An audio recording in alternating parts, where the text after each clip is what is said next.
الحمد للہ وکفا وسلام علی عباده الذین اصطفى اما بعد فاعوذ باللہ من الشیطان الرجیم بسم اللہ الرحمن الرحیم ان الذین قالوا ربنا اللہ ثم استقاموا صدق اللہ وصدق رسولہ النبی الکریم۔ میرے معزز سامعین، غزوہ احد کے واقعے میں ایک اہم قصہ یہ سمجھتا ہوں کہ حضرت مصعب بن عمیر رضی اللہ تعالی عنہ کون ہیں، ان کا کردار کیا ہے اور ان کی شہادت کیسے ہوئی، اور انہوں نے اپنے اوپر اللہ رب العزت کی طرف سے جو آزمائش آئی ان پر صبر کیسے کیا۔ تو آج کی ویڈیو میں ہم آپ کو یہ بتائیں گے کہ حضرت مصعب بن عمیر کون ہیں۔ سب سے پہلے آپ یہ سمجھے کہ حضرت مصعب بن عمیر کون ہیں۔ حضرت مصعب بن عمیر رضی اللہ تعالی عنہ وہ صحابی رسول ہیں کہ جو صحابی رسول انتہائی امیر ہیں، اور ان کے سوٹ 200 درہم کے شام سے سل کر آتے تھے۔ حضرت مصعب بن عمیر رضی اللہ تعالیٰ عنہ کے والد حضرت مصعب بن عمیر کے بچپن ہی میں دنیا سے چلے گئے تھے۔ والدہ نے پالا اور ناز و نخرے کے ساتھ حضرت مصعب بن عمیر پلتے ہیں۔ حضرت مصعب بن عمیر رضی اللہ تعالی عنہ اتنا مہنگا سوٹ پہنتے تھے کہ شام سے حضرت مصعب بن عمیر کی سوٹ آتے تھے 200 درہم کے، ایک سوٹ 200 درہم کا، جو تاریخ میں لکھا ہے۔ حضرت مصعب بن عمیر رضی اللہ تعالیٰ عنہ بھی اسلام نہیں لائے، اور ایسی خوشبوئیں استعمال کرتے تھے کہ جس گلی سے گزرتے لوگ سمجھ جاتے کہ مصعب یہاں سے گزرا ہے۔ حضرت مصعب اسلام نہیں لائے، نبی کریم صلی اللہ علیہ وسلم کے دربار میں گئے، کلمہ پڑھ کر مسلمان ہو گئے۔ اب مسلمان ہوتے ہیں، چچا کو پتا چلا، چچا نے ایک ترغیب یہ لڑائی کہ چچا نے یہ کہا کہ مصعب بن عمیر کو میں یہ کہتا ہوں کہ یہ جو مال ہے یہ تیرے والد کا ہے،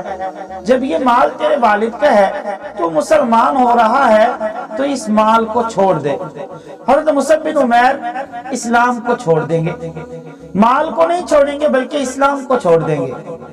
جب حضرت مصعب بن عمیر رضی اللہ تعالیٰ عنہ کے چچا نے یہ پلاننگ کی اور یہ پلان ذہن میں آیا تو حضرت مصعب بن عمیر رضی اللہ تعالیٰ عنہ کے پاس آئے، کہنے لگے کیا مسلمان ہو گئے ہو؟ تو حضرت مصعب بن عمیر نے فرمایا جی ہاں میں مسلمان ہو گیا ہوں چچا جان۔ چچا نے فوراً کہہ دیا کہ جاؤ، یہ مال، یہ گھر، یہ جو کچھ بھی ہے یہ آپ کے والد کا ہے، جب تم اپنے والد کے دین پر ہی نہیں رہے پھر لہٰذا یہ گھر بھی چھوڑ دو، یہ مال و دولت بھی چھوڑ دو، پھر تم اسلام لے آؤ اور جاؤ۔ حضرت مصعب بن عمیر نے فوراً جواب دے دیا ٹھیک ہے، گھر سے جانے کا ارادہ کر لیا۔ یاد رکھیں سیدنا ابراہیم نبینا علیہ الصلوۃ والتسلیم کو جب ان کے والد محترم نے کہا، اللہ کا قرآن کچھ یوں کہتا ہے لَإِن لَّمْ تَنْتَهِ لَأَرْجُمَنَّكَ وَاهْجُرْنِي مَلِيًّا، کہ یہ گھر چھوڑ دو، یہ سامان چھوڑ دو، آپ مباحد ہو چکے ہو، آپ مسلمان ہو تو آپ توحید کی دعوت دیتے ہو، آپ یہ کہتے ہو لا الہ الا اللہ محمد الرسول اللہ صلی اللہ علیہ وسلم، تو میرے گھر سے نکل جاؤ۔ ابراہیم علیہ السلام نے فوراً فرمایا قال سلام علیک، تم پر سلام ہو، سأستغفر لک ربی، میں اپنے رب سے استغفار کروں گا، انہ کان بی حفیہ۔ یہ ابراہیم علیہ السلام کے الفاظ تھے جو اللہ رب العزت نے قرآن کریم میں نقل کیے۔ فوراً گھر چھوڑ دیا۔ تو یہ بھی ابراہیم علیہ السلام کی اولاد سے ہی قریش کے بیٹے ہیں مصعب بن عمیر، انہوں نے بھی فیصلہ کر لیا کہ میں فوراً گھر چھوڑنے کے لیے تیار ہو گیا۔ اب چاچا نے ایک اور پلاننگ شروع کر دی۔ پلاننگ یہ کی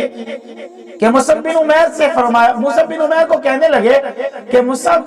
یہ کپڑے بھی تیرے بابا کے ہیں، یہ کپڑے بھی اتار دو۔ آپ حیران ہوں گے، حضرت مصعب بن عمیر نے وہ کپڑے بھی اتار دیے۔ برہنہ بدن حضرت مصعب بن عمیر نکلے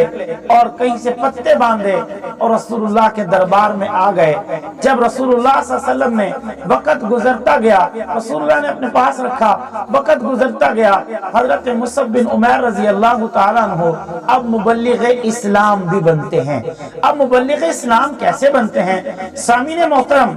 جب نبی کریم صلی اللہ علیہ وسلم نے بیعت عقبہ کی، بیعت عقبہ اولا یعنی پہلی بیعت عقبہ لی، اس میں مدینے کے چند لوگوں نے کہا ہمیں کچھ معلم، ہمیں ایک معلم دے دو جو ہمیں قرآن کریم پڑھائے، جو ہمیں دین اسلام کی باتیں سکھائے، جو ہمیں دین اسلام بتائے، وہ معلم ہمیں دے دو۔ حضرت نبی کریم صلی اللہ علیہ وسلم نے حضرت مصعب بن عمیر کو بلایا، فرمایا مصعب جاؤ ان کے ساتھ چلے جاؤ، ان کو قرآن پڑھانا، ان کو دین اسلام سکھانا، انہیں شریعت کے مسائل بتانا۔ حضرت مصعب بن عمیر چلے گئے، 1 سال تک مدینہ المنورہ جسے یثرب کہا جاتا ہے وہاں پر جا کے محنت کی، اور ایسی محنت کی، تاریخ میں آتا ہے 72 لوگ، 72 مرد، یا دوسری تاریخ کی روایت ہے کہ 3 عورتیں، ایک میں ایک عورت، یہ 75 یا 73 بندے لے کر اللہ رب العزت کے دربار میں، اللہ رب العزت کے پیارے محبوب علیہ السلام کے دربار میں آ گئے۔ کہنے لگے کہ اللہ کے نبی میں نے پوری سال یہ محنت کی ہے اور میری محنت کا پھل یہ ہے کہ یہ لوگ دین سیکھ چکے ہیں۔ پھر عقبہ ثانیہ ہوئی، یہ دوسری بیعت ہے جو نبی کریم صلی اللہ علیہ وسلم نے عقبہ ثانیہ، ان سے عقبہ ثانیہ ہوئی۔ یہاں عقبہ ثانیہ کا تذکرہ ہے، تو بہرحال یہ مصعب بن عمیر رضی اللہ تعالیٰ عنہ ہے۔ پھر ان لوگوں نے رسول اللہ صلی اللہ علیہ وسلم سے ریکویسٹ کی، عرض کیا اللہ کے نبی اب آپ ہمارے پاس تشریف لے آئیں، اب آپ ہمارے پاس آ جائیں، ہم آپ کی حفاظت کریں گے، کوئی دشمن آپ پر حملہ کرے گا ہم اپنی جان کا نذرانہ پیش کریں گے۔ تو جب یہ پیشکش جناب رسول اللہ صلی اللہ علیہ وسلم کو کی، پھر نبی کریم صلی اللہ علیہ وسلم نے ہجرت کی، اور اللہ کا قرآن کہتا ہے ان الذین قالوا ربنا اللہ ثم استقاموا، جس نے کہہ دیا کہ میرا رب اللہ ہے، پھر اس پر ڈٹا رہا، جو مصیبتیں آئی برداشت کی، تکلیفیں آئی برداشت کی۔ مکہ کے ظلم تو آپ جانتے ہیں، حضرت بلال کو تپتی ریت پر لٹا دیا جاتا، حضرت زنیرہ کی آنکھیں نکال لی گئی، حضرت سمیہ کے ٹکڑے کر دیے گئے۔ ان الذین قالوا ربنا اللہ، مگر جس نے کہہ دیا میرا رب اللہ ہے، ثم استقاموا، پھر ڈٹا رہا، جو مصیبتیں آئی برداشت کی۔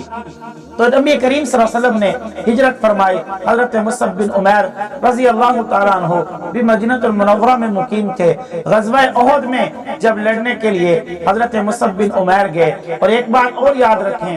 غزوہ احد میں نبی کریم صلی اللہ علیہ وسلم نے جسے اسلام کا جھنڈا دیا تھا وہ مصعب بن عمیر تھا رضی اللہ تعالیٰ عنہ۔ حضرت مصعب اسلام کا جھنڈا لہرا رہے ہیں، ایک ہاتھ کٹ جاتا ہے تلوار سے، ہاتھ کٹ کر زمین پہ گر جاتا ہے، حضرت مصعب دوسرے ہاتھ سے اسلام کا جھنڈا پکڑتے ہیں، دوسرا ہاتھ کٹ جاتا ہے، بازو، دونوں بازوؤں کو ملا کر حضرت مصعب بن عمیر جھنڈا پکڑتے ہیں، جھنڈا زمین پر نہیں گرنے دیتے، خود زمین پہ گر جاتے ہیں، جھنڈے کی حفاظت کرتے کرتے پھر آخر شہید ہو جاتے ہیں حضرت مصعب، لیکن جھنڈا زمین پہ نہیں گرنے دیتے۔ یہی وجہ ہے کہ رسول اللہ صلی اللہ علیہ وسلم اس جنگ میں رسول اللہ صلی اللہ علیہ وسلم کے بارے میں افواہ پھیلا دی کہ معاذ اللہ من ذالک، رسول اللہ صلی اللہ علیہ وسلم کو قتل کر دیا گیا، شہید کر دیا گیا، لیکن حضرت مصعب کی جو ہے صورت رسول اللہ صلی اللہ علیہ وسلم کے مشابہ تھی، اس لیے اس وجہ سے بھی اس افواہ کو پھیلایا گیا کہ مصعب بن عمیر شہید ہو گئے۔ اور پھر شہادت دیکھیں، اس کا مقام دیکھیں کہ کیا مصعب بن عمیر تھا جس کے سوٹ شام سے 200 درہم کے سل کے آتے تھے، آج ایک چادر میں لڑ رہے تھے، اسی میں شہید ہو گئے۔ اب کفن قبر کی اور شریعت کا مسئلہ یہ ہے کہ جس کفن میں، جس کپڑوں میں شہید ہوتا ہے اسی کفن میں اسے دفن کیا جاتا ہے، اسی کپڑوں میں اسے دفن کیا جاتا ہے۔ میرے معزز سامعین، جب قبر بنائی گئی، پھر قبر میں حضرت مصعب کو رکھا گیا، حضرت مصعب بن عمیر رضی اللہ تعالیٰ عنہ کو رکھا گیا، حضرت صحابہ اکرام رضوان اللہ تعالی علیہ مجمعین جناب رسول اللہ کے پاس آ گئے صلی اللہ تعالی علیہ وسلم، کہنے عرض کرنے لگے اللہ کے نبی یا نبی اللہ صلی اللہ علیہ وسلم، حضرت مصعب پر ایک چادر ہے، اگر سر پہ ڈالتے ہیں تو پاؤں پہ پوری نہیں آتی، اگر پاؤں پہ ڈالتے ہیں تو سر پہ پوری نہیں آتی۔ نبی کریم صلی اللہ علیہ وسلم کی آنکھوں سے آنسو آ گئے، آپ نے فرمایا میرے صحابہ، یہ وہ صحابی ہے جو ناز و نخرے میں پلا تھا، یہ وہ صحابی ہے جس کے سوٹ شام سے سل کر آتے تھے، یہ وہ صحابی ہے ایسی خوشبو استعمال کرتا تھا، کہیں سے گزر جائے تو کہتے تھے مصعب گزرا ہے، مصعب بن عمیر یہاں سے گئے ہیں، لیکن آج تن پہ کپڑا نہیں، آج چادر پاؤں تک پوری نہیں آ رہی۔ آپ نے فرمایا پاؤں پہ گھاس ڈال دو، مصعب کو اس طرح دفن کر دو، تو یہ وہ صحابی رسول ہیں۔ تو میرے دوستو، میں نے عرض کیا اللہ کا قرآن کہتا ہے ان الذین قالوا ربنا اللہ ثم استقاموا، جس نے کہہ دیا میرا رب اللہ ہے، پھر تکلیفیں شروع ہو گئی، پھر آزمائش آنی شروع ہو گئی، پھر امتحان، پھر مصیبتیں اگر آتی ہیں اس تو صبر کرتا ہے، ثم استقاموا اس پر ڈٹا رہتا ہے، تتنزل علیہم الملائکہ، پھر اس کی موت کے وقت فرشتے آتے ہیں اور اسے کہتے ہیں اللہ تخافوا، آج غم نہ کرنا، ولا تحزنوا، آج خوف اور غم چھوڑ دو، وابشروا بالجنہ، یہ تو جنت کی خوشخبری ہم تمہیں سنا رہے ہیں، کنتم توعدون، جس کا تم سے وعدہ کیا تھا۔ حضرت مصعب بن عمیر رضی اللہ تعالی عنہ اس حال میں دنیا سے جاتے ہیں کہ جناب ایک چادر ہے اور چادر بھی جسم پر پوری نہیں آ رہی، کیا تھا کہ کہہ دیا تھا میرا رب اللہ ہے، پھر صبر کیا، ایسا صبر کیا، حدیث پاک میں آتا ہے نبی کریم صلی اللہ علیہ وسلم نے ارشاد فرمایا جب شہید کا ایک قطرہ خون کا زمین پر نہیں گرتا اللہ اس کے گناہوں کو معاف کر دیتے ہیں۔ دوسری حدیث ہے میرے آقا علیہ الصلوۃ والسلام نے ارشاد فرمایا لوگوں، شہید جب شہادت کے درجے پہ پہنچتا ہے، جب شہید کی شہادت قریب ہے، اللہ اسے جنت میں اس کا مقام دکھا دیتے ہیں۔ تو یہ مصعب بن عمیر رضی اللہ تعالیٰ عنہ کا بالکل مختصر سا قصہ میں نے آپ حضرات کی خدمت میں عرض کیا، اور اس سے پیغام یہ ملتا ہے، سبق یہ ملتا ہے کہ ان الذین قالوا، بس جس نے کہہ دیا میرا رب اللہ ہے، پھر تکلیفیں آئی برداشت کی، مصیبت آئی برداشت کی، جب سب کچھ کیا پھر اللہ رب العزت وہ مقام عطا کرتے ہیں، وہ مرتبہ عطا کرتے ہیں جو آپ کی اور میری سوچ بھی نہیں ہے۔ اللہ رب العزت مصیبتوں پر صبر کرنے کی توفیق نصیب فرمائے، صحابہ کرام کے نقش قدم پر چلنے کی توفیق عطا فرمائے، وآخر دعوانا ان الحمد للہ رب العالمین۔